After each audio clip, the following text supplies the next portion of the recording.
نبی علیہ السلام نے یہ خط لکھا جس میں تھا بسم اللہ الرحمن الرحیم۔ یہ خط ہے محمد اللہ کے بندے اور اس کے رسول کی طرف سے ہرقل کی جانب، جو روم کا بڑا شخص ہے، عظیم الروم، رومیوں کے لیے اس کے بڑے ہونے کا اقرار کیا۔ سلام اس پر جو ہدایت کا اتباع کرے۔ اما بعد، میں تجھے دعوت دیتا ہوں اس کلمے کی طرف جو اسلام کی طرف لانے والا ہے، یعنی کلمہ طیبہ۔ اسلام لے آؤ، سلامت رہو گے۔ اسلام لے آؤ، سلامت رہو گے۔ اللہ تمہیں ڈبل اجر دے گا، تم اہل کتاب میں سے ہو، جیسا کہ اہل کتاب سے اللہ کا وعدہ ہے، اولئک یؤتون اجرہم مرتین۔ پس اگر تم اسلام قبول نہ کرو تو تمام رعایا کے اسلام نہ لانے کا گناہ تم پر ہوگا کہ تمہارے اتباع کی وجہ سے وہ مسلمان نہ ہوئے۔ اور اے اہل کتاب، آؤ ایک ایسی بات کی طرف جو ہمارے اور تمہارے درمیان مسلم ہے، وہ یہ کہ سوائے اللہ کے کسی کی عبادت نہ کرو، اور نہ اللہ کے ساتھ ہم کسی چیز کو شریک گردانیں، اور اللہ کے سوا آپس میں ایک دوسرے کو اپنا رب اور معبود نہ بنائیں۔ پس اگر وہ اسلام قبول نہ کریں تو آپ کہہ دیجئے کہ تم گواہ رہو، ہم مسلمان ہو چکے ہیں، یعنی اللہ تعالیٰ کے حکم کو پورا کر چکے ہیں، تابع ہو چکے ہیں۔ حضرت داحیہ کلبی رضی اللہ تعالیٰ مدینہ طیبہ سے نکلے۔ قیصر روم کا معلوم ہوا تو وہ اس وقت اپنے دارالخلافہ میں نہیں تھا، بلکہ فارس کے اوپر فتح حاصل کرنے کی وجہ سے وہ حمص سے پیدل چل کر شکرانے کے لیے بیت المقدس آیا ہوا تھا۔ تو داحیہ کلبی کو پتہ لگا بیت المقدس آیا ہوا ہے، تو یہ بیت المقدس روانہ ہو گئے اور وہاں جا کے امیر بصرہ کے توسط سے قیصر تک رسائی حاصل کی اور اس کو نبی علیہ السلام کا خط پہنچایا۔ اور خط دینے سے پہلے ایک بہت خوبصورت انہوں نے تقریر کی، تھوڑی سی بات کی جو بہت خوبصورت تھی، اس میں سمجھنے کے لیے بہت کچھ ہے۔ اس نے کہا، اے قیصر روم، جس نے مجھے آپ کی طرف بھیجا ہے وہ آپ سے بہتر ہے، اور جس نے ان کو نبی بنا کے بھیجا ہے وہ ان سے بھی بہتر ہے، وہ سب سے اعلیٰ اور رفع ہے۔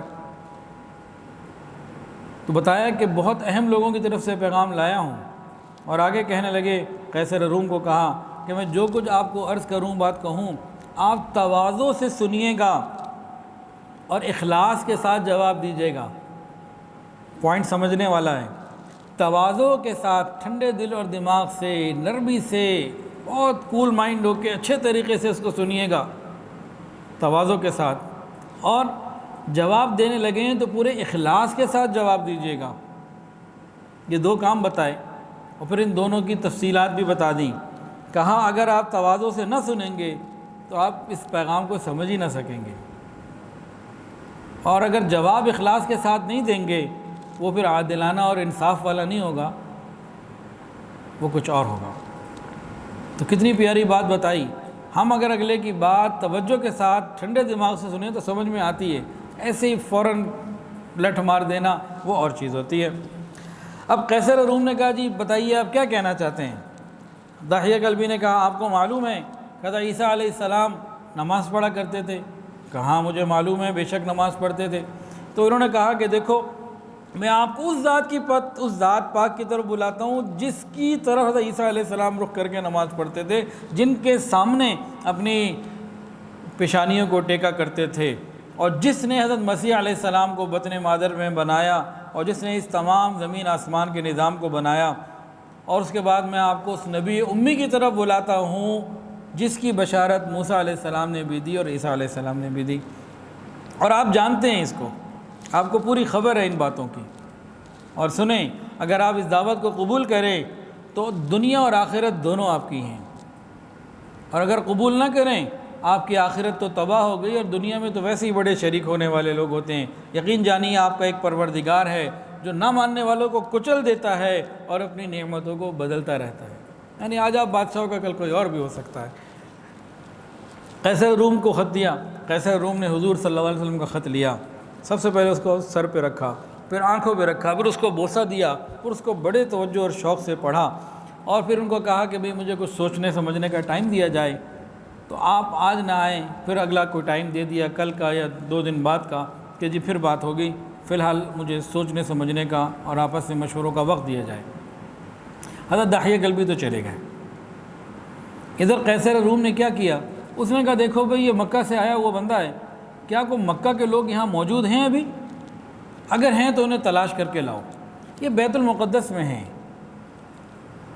نبی علیہ السلام نے جو خط بھیجا جب اپنے دارالخلافہ میں نہیں تھا تو وہ خط لینے والے لے کے جانے والے بھی اس کے پاس پہنچے کہ بھئی کم وقت میں کام ہو جائے اور ملاقات ہو جائے، مقصود تو خط دینا تھا۔ اب خط جب دے دیا تو اب کیا ہو رہا ہے، قیصر روم کہتا ہے کہ دیکھو کہ مکہ کے کوئی اور لوگ بھی آئے ہوئے ہیں ادھر۔ جب معلوم ہوا تو پتہ لگا کہ مکہ کا ایک تجارتی قافلہ جس میں حضرت ابو سفیان بھی تھے، اس میں مسلمان نہیں تھے، وہ بھی موجود تھے، اور مکہ کے کئی سردار، اس میں بڑے بڑے تاجر لوگ موجود تھے۔ اب یہ قدرت ہی تو بنا رہی ہے نا سارا نظام، کہ این ایسا موقع کہ قریش مکہ ادھر گئے ہوئے ہیں اور ادھر سے وہ پیدل چل کے آ رہا ہے، ادھر سے یہ پہنچ رہے، تو یہ نظام کون بنا رہے ہیں؟ اتنی جو ٹائم مینجمنٹ ہے کدھر سے ہو رہی ہے؟ یہ اللہ رب العزت کی طرف سے۔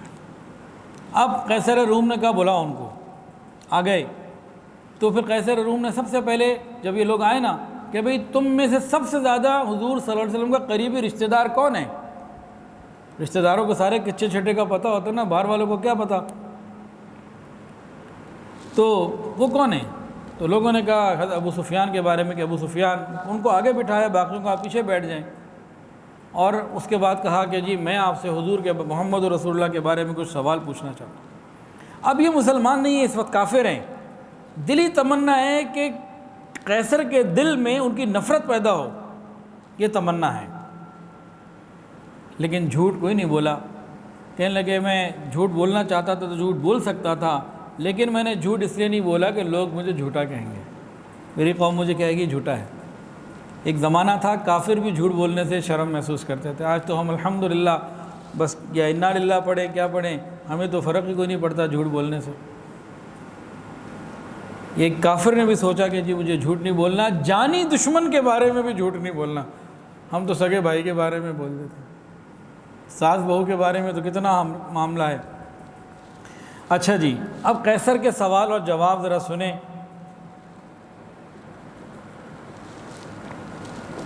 8:30 ہو گئے، بند کر دوں یا پورا کر لوں؟ 10-12 منٹ لگ سکتے ہیں جی، کریں جی۔ اب پھر توجہ کے ساتھ سنیں، قیصر روم نے ٹو دی پوائنٹ سوالات پوچھے۔ بھئی ایک بہت بڑی سپر پاور کا وہ بادشاہ ہے، تو سوالات پوچھیں، اور پھر اس نے ان سوالات سے جو نتیجہ نکالا اس کو سنیں۔ اور جواب دینے والے کون؟ جو حضور کے اس وقت سب سے بڑے دشمنوں سے تحقیق ہو رہی ہے۔ سوال پہلا پوچھا ان کا نسب کیسا ہے؟ ابو سفیان نے فرمایا کہ ہمارے ہاں سب سے عالی نسب انہی کا ہے، ان سے بڑھ کر کسی کا نسب نہیں۔ پوچھا ان کے آباء و اجداد میں سے کوئی بادشاہ گزرا؟ کہا نہیں۔ پوچھا ان کے پیروکار کس قسم کے لوگ ہیں، کمزور غریب لوگ ہیں یا امیر اور بڑے دولت مند طاقتور؟ کہا نہیں، کمزور اور ضعفاء ہی ہیں بس۔ پھر اگلا سوال، ان کے ماننے والے بڑھ رہے ہیں کم ہو رہے ہیں؟ کہا نہیں، بڑھتے چلے جا رہے ہیں۔ پھر اگلا سوال دیکھیں کیا پوچھا، کیا ان کے ماننے والوں میں سے کوئی واپس مرتد بھی ہوا کہ چلو جی ابھی دعوت تھی قبول کر لی، دل لگ گیا اور بعد میں واپس آیا، کہ کوئی ایسا ہوا؟ کہا نہیں، ایسا تو کوئی نہ ہوا، اور آج تک ایسا نہیں ہوا۔ جو ہو جاتے ہیں نا یہ عورت کے چکر میں یا مال کے چکر میں ہوتے ہیں، اسلام سے منحرف ہو کے کوئی ادھر ادھر نہیں جاتا، عورت یا مال یہ تو ملیں گے، لیکن اسلام کو غلط سمجھ کے کبھی کوئی واپس نہیں گیا، یہ بات سمجھنے والی ہے۔ اس کے بعد اس نے پوچھا کیا وہ وعدہ توڑتے بھی ہیں، وعدہ خلافی بھی کرتے ہیں؟ کیا بھی انہوں نے وعدہ خلافی کی؟ تو ابو سفیان کہتے ہیں کہ میں نے کہا کبھی نہیں کی، لیکن آج کل ہمارا ان کا ایک معاہدہ چل رہا ہے، اب دیکھیں پتہ نہیں کیا کرتے ہیں۔ کہتے ہیں یہ بات میں نے لگائی، اور کہتے ہیں فواللہ اللہ کی قسم یہ جو میں نے لگائی تھی اس کی طرف اب قیصر نے توجہ ہی نہیں کی، کہ مجھے کوئی موقع نہیں مل رہا تھا کہ ان کا میں درجہ نیچا کروں، تو یہاں مجھے ایک موقع ذرا سا ملا، میں نے کہا کبھی نہیں کی، لیکن ابھی ہمارا ایک معاہدہ چل رہا ہے، پتہ نہیں اس میں کیا کرتے۔ اور پھر قسم کھا کے کہا کہ فواللہ قیصر نے ادھر التفات ہی نہیں کیا، میری اس بات کو ویسے ہی نظر انداز کر دیا۔ اس کے بعد قیصر روم نے ایک عجیب بات پوچھا کیا کبھی تم ان سے لڑے ہو، لڑائیاں ہوئی ہیں؟ یہ بھی تو پوچھ سکتا نا کیا وہ آپ سے لڑے؟ سمجھ میں آیا پوائنٹ کہ نہیں آیا؟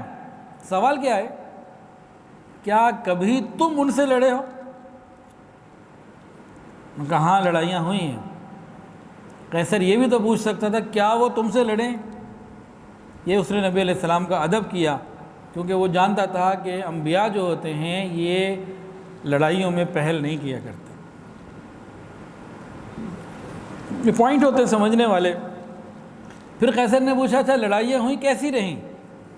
جواب دیا کبھی ہم غالب آئے کبھی وہ۔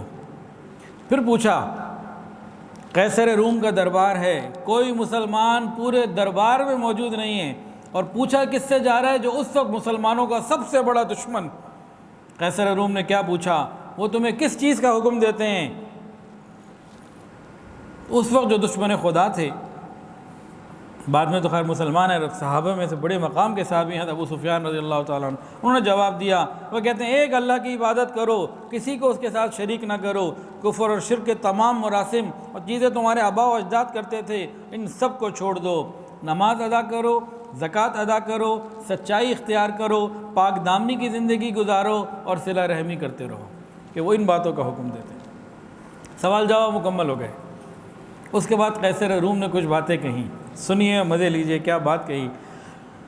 اس نے کہا میں نے تم سے سب سے پہلے نسب دریافت کیا، تم نے کہا ان کا عالی نسب ہے، شریف خاندان ہے، بے شک انبیاء ایسے ہی خاندان میں ہوتے ہیں۔ پھر میں نے تم سے یہ پوچھا کوئی بادشاہ بھی گزرا ہے؟ تم نے کہا نہیں۔ تو وہ یہ میں نے اس لیے پوچھا تھا کہ ایسا نہ ہو کہ اوپر سے کوئی بادشاہ گزرا ہو اور وہ اپنی گئی ہوئی سلطنت واپس لینا چاہتے ہوں اور ملک لینا چاہتے ہوں، تو یہ بات بھی ختم ہو گئی۔ پھر میں نے تم سے پوچھا تھا کیا وہ جھوٹ بولتے ہیں؟ تم نے کہا نہیں۔ تو جس سے میں نے یہ سمجھا یہ کیسے ممکن ہے کہ ایک شخص بندوں پر تو جھوٹ نہ باندھے، اللہ پہ جھوٹ باندھے کہ میں اللہ کا نبی ہوں، یوں کہہ دے۔ تو یہ بھی تم نے کہا۔ پھر میں نے تم سے پوچھا ان کے ساتھ ضعفاء اور کمزور ہیں یا امیر لوگ؟ تم نے کہا ضعفاء۔ تو انبیاء کے ساتھ ابتدا میں ہمیشہ ضعفاء ہوتے ہیں۔ پھر میں نے پوچھا کیا ان کے ماننے والے بڑھ رہے ہیں یا کم ہو رہے ہیں؟ تم نے کہا بڑھ رہے ہیں۔ تو انبیاء کے ساتھ یہی ہوتا ہے، آہستہ آہستہ بڑھتے رہتے ہیں، پھر کمال تک پہنچتے ہیں۔ پھر میں نے تم سے پوچھا تھا کیا ان کے دین میں کچھ داخل ہونے کے بعد ناراض اور بیزار ہو کے کوئی واپس بھی جاتا ہے؟ تم نے کہا نہیں۔ تو کہا کہ بے شک میں نے اس سے یہ نتیجہ لیا کہ بے شک ایمان کا حال ہی یہی ہے کہ جب ایمان کی حلاوت اور ایمان کی شیرینی اور اس کی راحت دلوں میں بھر جائے تو پھر انسان واپس نہیں جا سکتا، وہ کسی طریقے سے نہیں نکلتی۔ یہاں کوئی مسلمان نہیں ہے، یہ کافر ہی آپس میں باتیں کر رہے ہیں۔ پھر میں نے تم سے پوچھا کیا وہ بدعہدی کرتے ہیں؟ تم نے کہا نہیں۔ تو بے شک انبیاء کی یہی شان ہے کہ وہ بدعہدی نہیں کرتے۔ پھر میں نے تم سے لڑائی کے متعلق پوچھا، تم نے کہا کبھی وہ غالب کبھی ہم غالب۔ تو یاد رکھو بے شک انبیاء کے ساتھ ابتدا میں ایسا ہی اللہ تعالیٰ معاملہ کرتے ہیں، کبھی غالب ہوتے ہیں اور کبھی مغلوب ہوتے ہیں، تاکہ ان کے ماننے والوں کا صدق اور اخلاص کھل جائے اور جو کھرے ہیں وہ کھرے ثابت ہو جائیں، کھوٹے ہیں اور کھوٹے ثابت ہو جائیں، اور انجام کار غلبہ انہی کو ہوتا ہے۔ پھر میں نے تم سے پوچھا وہ کن چیزوں کا حکم دیتے ہیں؟ تم نے کہا اللہ کی عبادت کا، شرک اور بت پرستی سے منع کرتے ہیں، نماز، زکوٰۃ، سچائی، پاک دامنی اور صلہ رحمی کا حکم دیتے ہیں۔ اگر یہ چیزیں جو تم نے بیان کی ہیں صحیح ہیں تو بلا شبہ وہ اللہ کے نبی ہیں، اور وہ عن قریب اس جگہ کے مالک ہوں گے جہاں میں کھڑا ہوں۔ اس جگہ کے مالک ایک سپر پاور کا جو بادشاہ ہے وہ بول رہا ہے کہ وہ عن قریب اس جگہ کے مالک ہوں گے جہاں میرے آج دونوں قدم ہیں، اور مجھے معلوم تھا یہ نبی آنے والے ہیں، لیکن اتنا گمان نہیں تھا کہ یہ مکہ میں تمہارے لوگوں میں آئیں گے۔ مجھے بڑی تمنا ہے کہ میں ان سے ملوں، اگر میں ان کی خدمت پہ پہنچ جاؤں تو ان کے قدم دھویا کروں، اور اس کے بعد پھر وہ جو خط تھا وہ تمام لوگوں کو سنائے گا۔ جیسے ہی خط کا سنانا تھا سب نے شور مچا دیا، اور ایک دم ماحول جو ہے اس کا بدل گیا دربار کا۔ جب سب لوگوں کو خط کا علم ہوا تو کہ ابو سفیان کہتے ہیں ہمیں تو پھر اس وقت باہر نکال دیا اور اندر پھر اپنا معاملہ چلتا رہا۔ ابو سفیان کہتے ہیں میں جب باہر آیا تو میں سوچ رہا تھا کہ محمد رسول اللہ، ان سے تو روم کا بادشاہ بھی ڈرتا ہے، اور میرے دل میں یقین آ گیا کہ یقیناً ان کا دین پوری دنیا پہ غالب ہو کے رہے گا۔ اچھا یہاں تک تو بات ابو سفیان کی آئی۔ آگے پھر کتابوں میں لکھا ہے، امام زہری رحمۃ اللہ فرماتے ہیں عبد الملک بن مروان کے زمانے میں ایک عیسائی بہت بڑا عالم تھا، ابن الناطور اس کا نام تھا۔ وہ اس میٹنگ میں شریک تھا، اور جب نجاشی نے پڑھ کے سنایا نا اور کہا کہ نبی علیہ السلام حق ہیں، وہ تو جناب جتنے قسیسین، رہبان اور ان کے پادری اور عیسائی تھے وہ سارے کے سارے غصے میں آ گئے۔